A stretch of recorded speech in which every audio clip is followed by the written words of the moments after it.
Hello guys, आप लोग का फिर से स्वागत है एक नए वीडियो में। तो आज हम लोग इस चैप्टर में करेंगे विष के दांत, चैप्टर नंबर 2।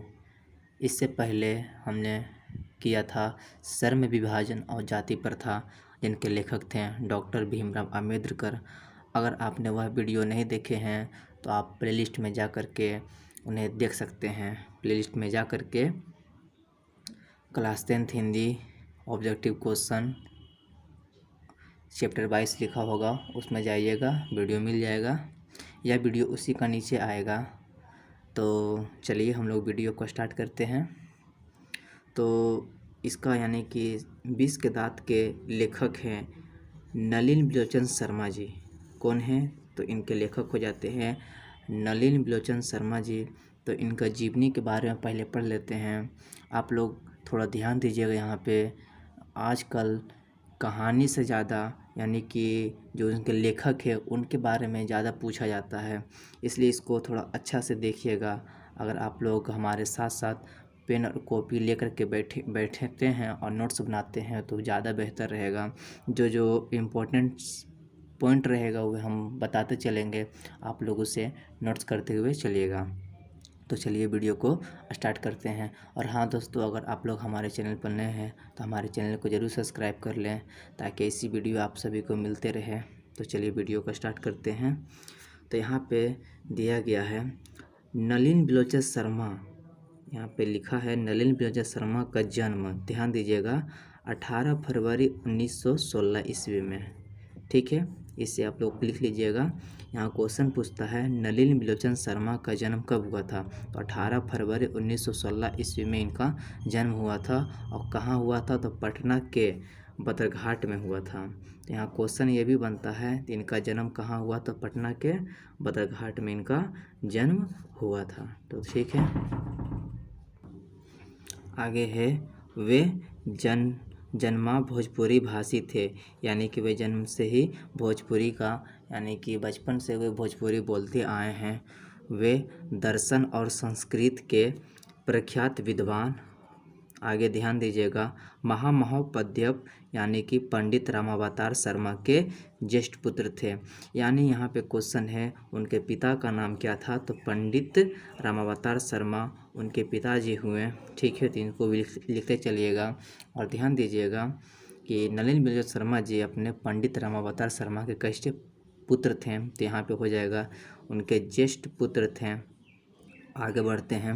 इनकी माता का नाम रत्नावती शर्मा था, तो ये भी लिख लीजिएगा। इनके माता जी का नाम क्या था? रत्नावती शर्मा था। आगे बढ़ते हैं। उनके व्यक्तित्व निर्माण में पिता के पांडित्य के साथ उनकी प्रगतिशील दृष्टि की भी बड़ी भूमिका थी। यानी उनका पिता तो इसमें योगदान था है, साथ ही उसका प्रगतिशील यानी कि जो भी सीखने की इच्छा, दृष्टि की भी बहुत बड़ी भूमिका थी। आगे उनकी स्कूल की पढ़ाई पटना, ध्यान दीजिएगा, यानी कि उनका स्कूल का जब पढ़ाई हुआ था पटना कॉलेजिएट स्कूल से हुई थी। ठीक है, इसको भी लिखते चलिएगा। यानी कि उनका जो स्कूल का शिक्षा हुआ था सबसे पहले पटना कॉलेजिएट स्कूल से हुई और पटना विश्वविद्यालय से उन्होंने संस्कृत और हिंदी में एमए किया। ध्यान दीजिएगा, यहाँ क्वेश्चन पूछता है कि उन्होंने कहाँ से एमए किए थे? तो पटना विश्वविद्यालय से उन्होंने एमए किए थे। और भी कौन भाषा में किए थे? तो संस्कृत और हिंदी में एमए किए थे। ठीक है, यहाँ पे ये भी इसको बना देते हैं। आगे बढ़ते हैं। वे हरप्रसाद दास जैन कॉलेज, वे कहाँ कहाँ पढ़े और कहाँ कहाँ अध्यापक रहे उनके बारे में है।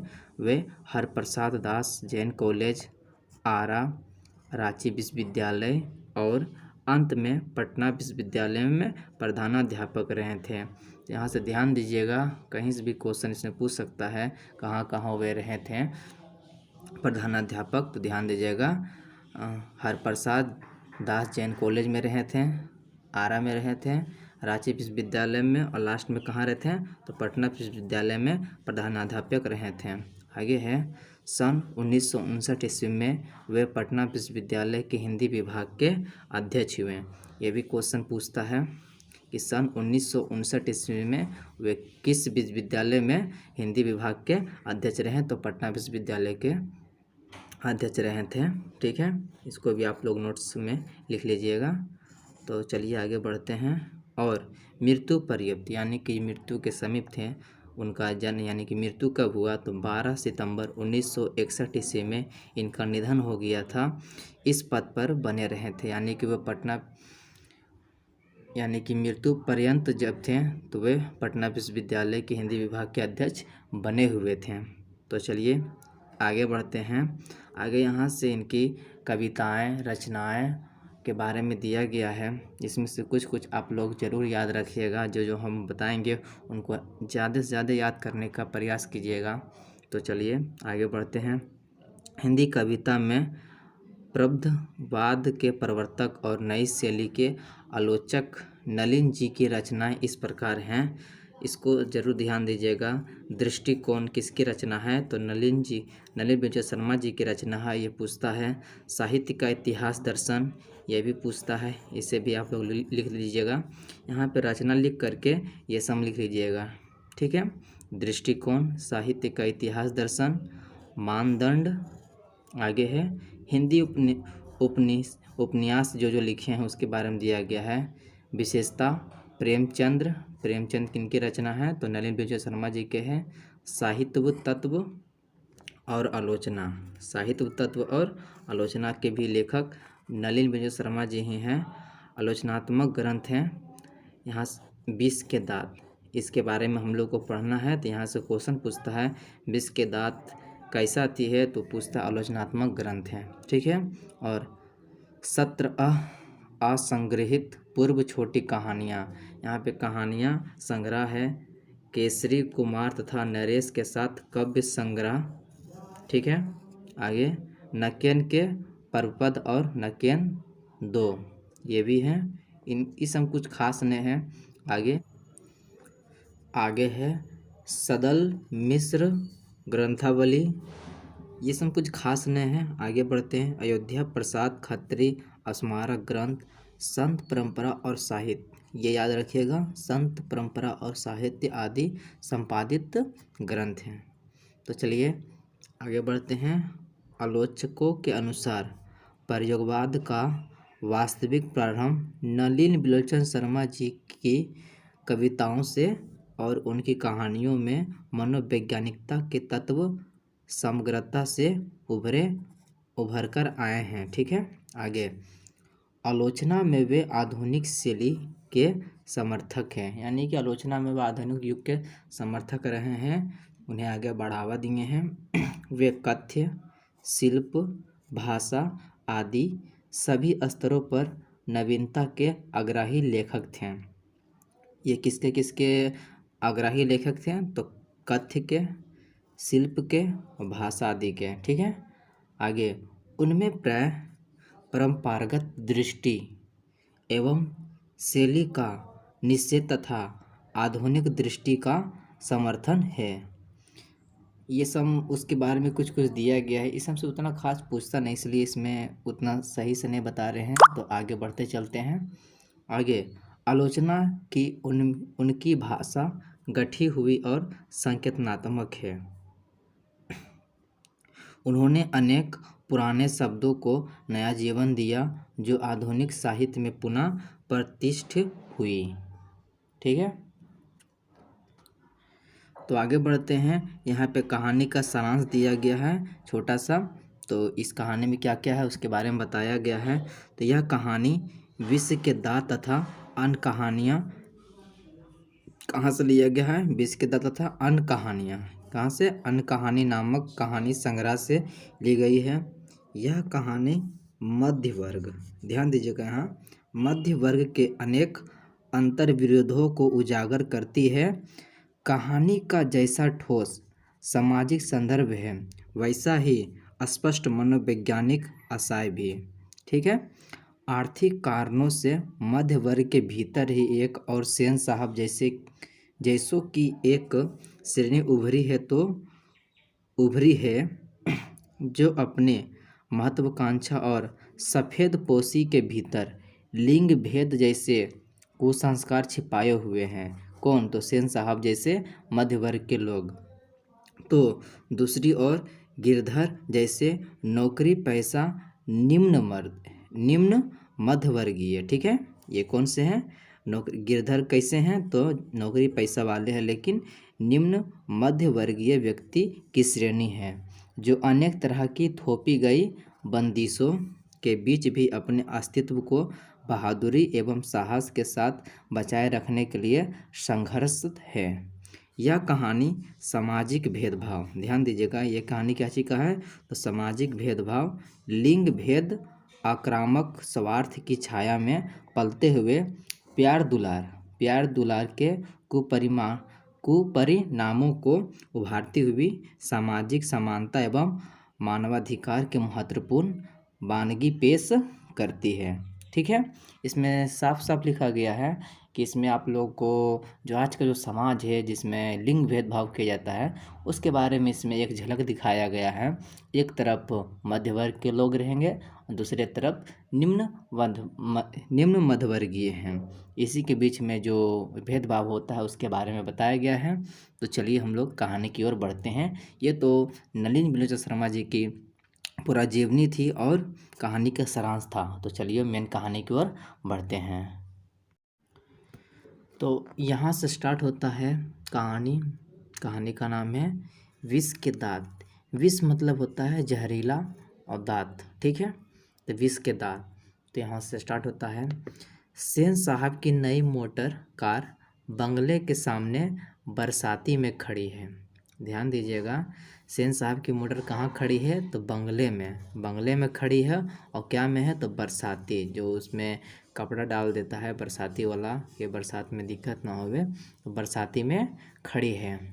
आगे है काली चमकती हुई। कैसी है? तो काली है लेकिन कैसी है? चमकती हुई गाड़ी है। ठीक है, स्ट्रीमल इंड, गाड़ी का नाम क्या है? तो यहाँ से क्वेश्चन भी पूछता है कि सेन साहब के गाड़ी का नाम क्या है? तो स्ट्रीमल इंड।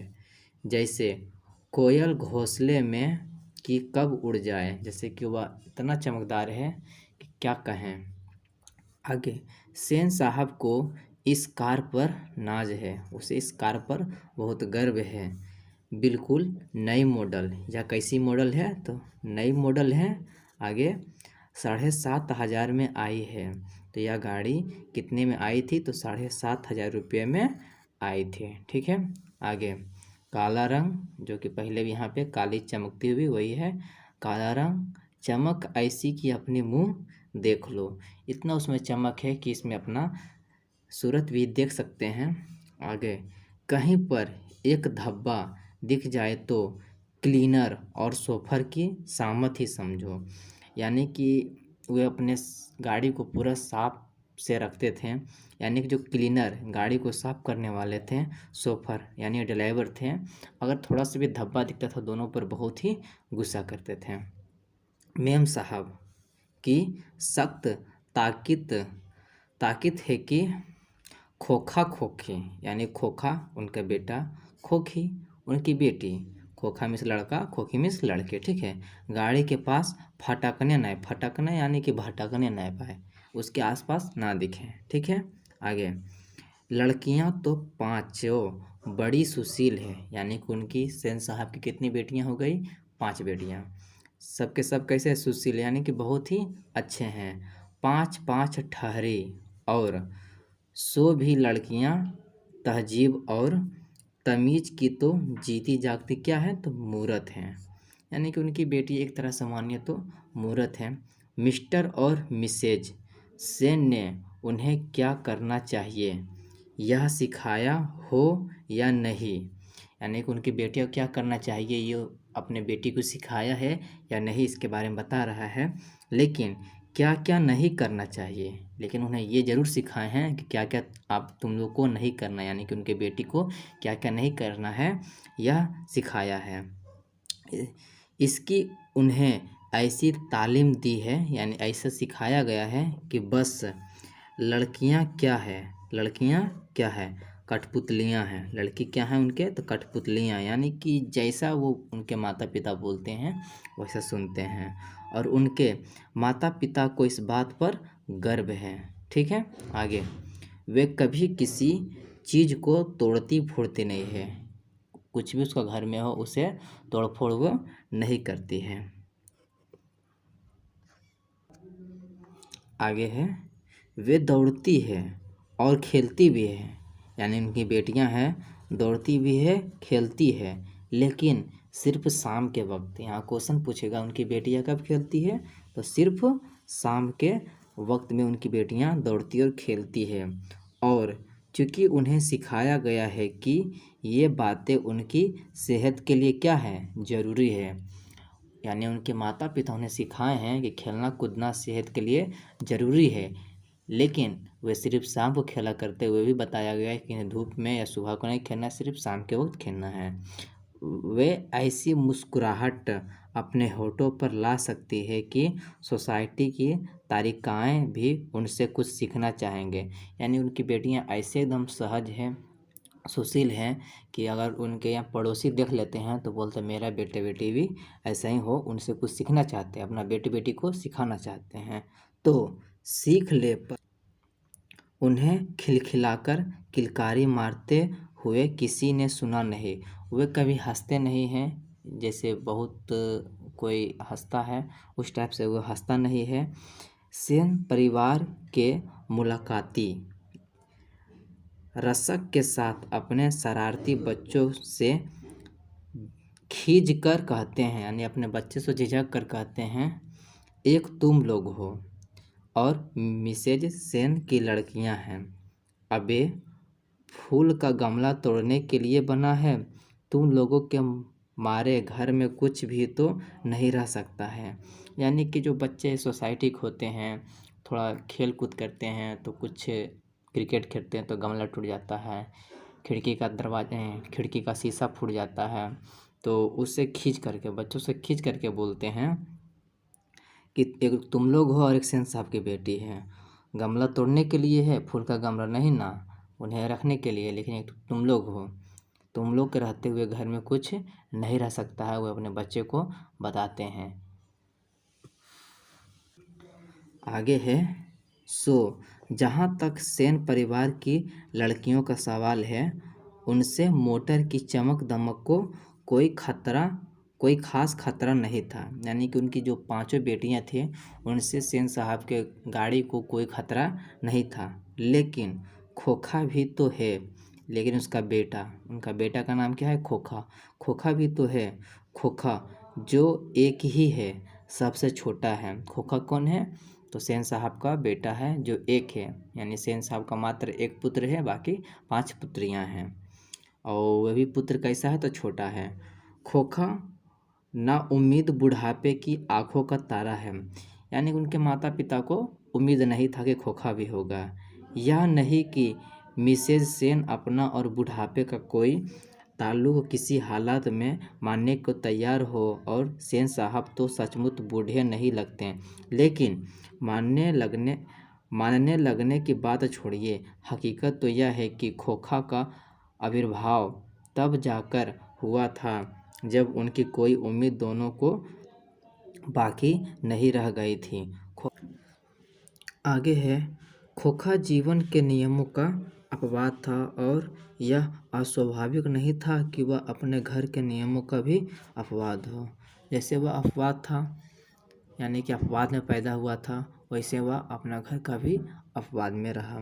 इस तरह मोटर को कोई खतरा हो सकता था तो खोखा से है, यानी कि सिर्फ मोटर को खोखा से ही खतरा था, बाकी और किसी से नहीं था।